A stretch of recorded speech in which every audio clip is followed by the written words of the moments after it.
Hi all, my name is Mathews Abraham. Today we discuss about Module 5 Information Storage Management.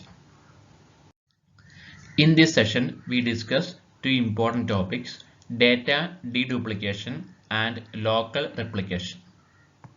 First topic is data deduplication.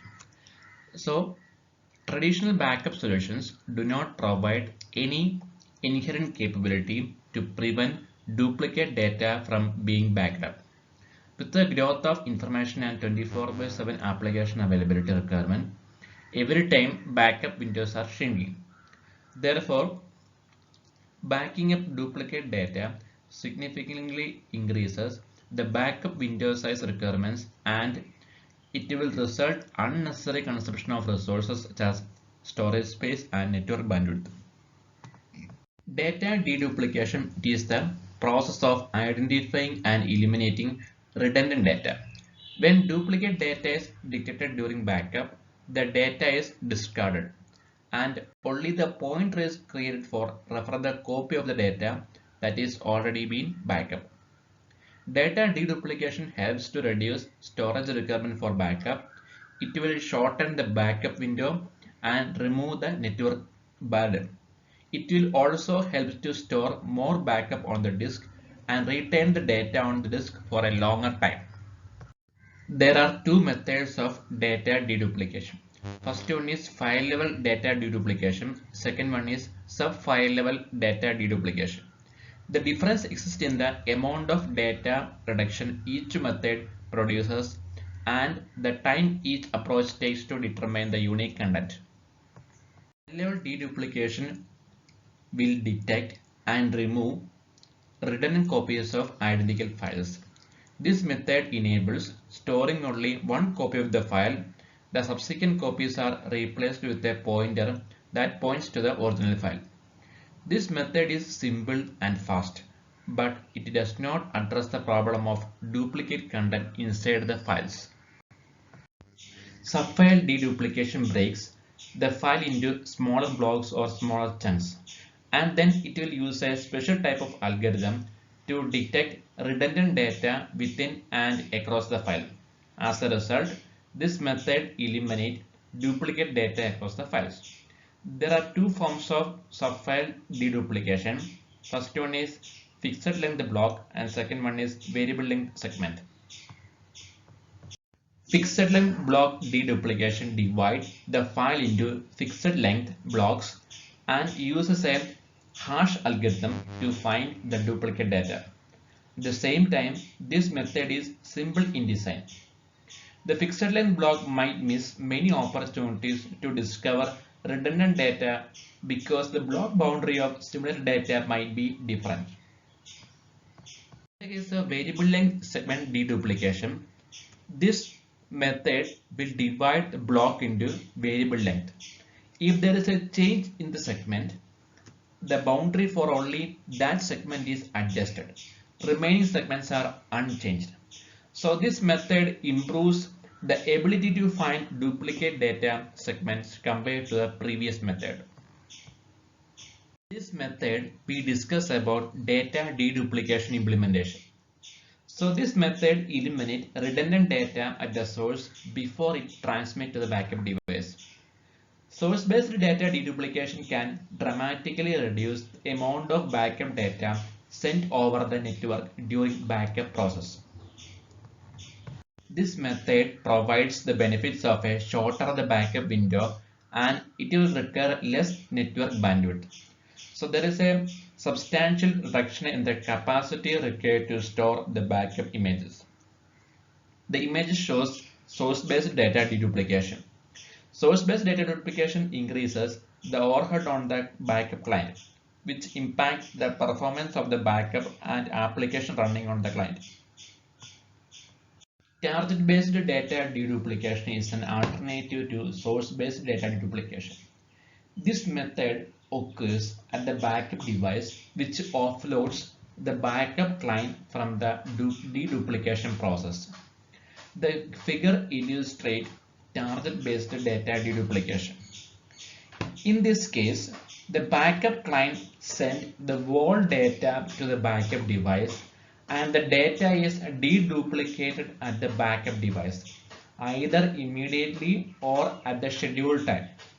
Because deduplication occurs at the target, all the backup data need to be transferred over the network, which will increases the network bandwidth requirement.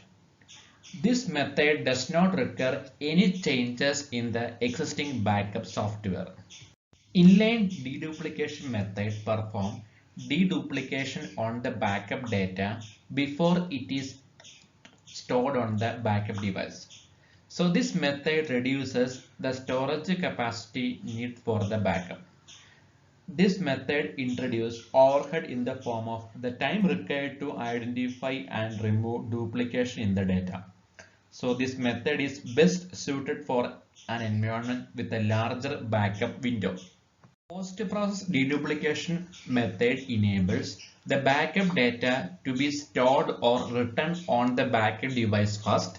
Then we apply the deduplication method. This method is suitable for situations with a tighter backup windows. However, post-process deduplication requires more storage capacity to store the backup images before they are duplicated. Topic we discuss about what are the key benefits of data deduplication method. This method removes or reduces infrastructure cost to hold the backup data. This method directly reduces the storage capacity and reduced power and cooling costs. The data deduplication method enables longer retention period. It will reduce the amount of content into the daily backup. At the same time, depend upon the amount of data backup, user can manage their retention policies. Second method, it will reduce the backup window. The backup window means it is the time slot or window when it is most suitable to backup data, applications or a system. It is a predefined or pre-scheduled time when the backup software is permitted to start the backup process on a computer system. The data deduplication method helps to reduce the backup window. Deduplication method reduces backup bandwidth requirement. If you are utilizing data deduplication method on the client side, it will remove the redundant data at the client side before the data is transferred over the network. So this considerably reduces the network bandwidth requirement as well as the backup devices storage capacity also. In today's business environment, it is more important for an organization to protect mission critical data and minimize the risk of business disruption. If a local outage or disaster occurs, fast data restore and restart is essential to ensure business continuity. Replication is one of the ways to ensure business continuity. It is the process to create an exact copy of data. These replica copies are used for restore and restart operations if data loss occurs. These replicas can also be assigned to other hosts to perform various business operations such as backup, reporting, and testing. Replication can be classified into two major categories, local and remote. Local replication refers to replicating data within the same array or the same data center. Remote replication refers to replicating data at the remote site. In this session, we discuss about what are the various uses of local replica. First one is alternative source for backup. Under normal backup operation, if data are read from a production volume and written to the backup device, so this will cause an additional burden to the production infrastructure. It will act as simultaneously for production as well as a backup operation. If you are using local replica, which will contain an exact point in time copy of the source data, and therefore it can be used as a source to perform backup operation. Second benefit is fast recovery. If data loss or data corruption occurs on the source, a local replica might be used to recover the lost or corrupted data. If a complete failure of the source occurs, some replication solutions enable a replica to be used to restore data onto different set of source devices, or productions can be restarted on the replica. Another benefit of using local replicas for backup is that it reduces the backup window to zero. Important benefit is decision support activities such as reporting or data warehousing. Running the reports using the data on the replicas greatly reduces the input-output burden placed on the production devices. Local replicas are also used for data warehousing application. Next benefit is testing platform. Local replicas are also used for testing new applications or upgrades. For example, an organization may use the replica to test the production of application upgrade. If the test is successful, the upgrade may be implemented on the production environment.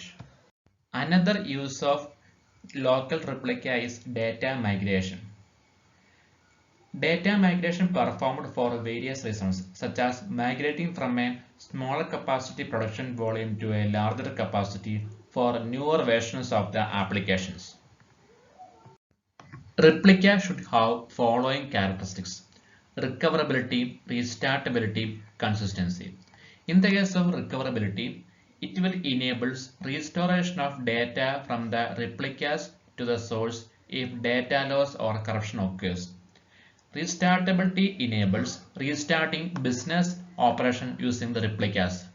Consistency means the source data and the replica must be consistent, that is, used for both recovery and restart operations. This section we deals with the two important topics: data deduplication and local replica.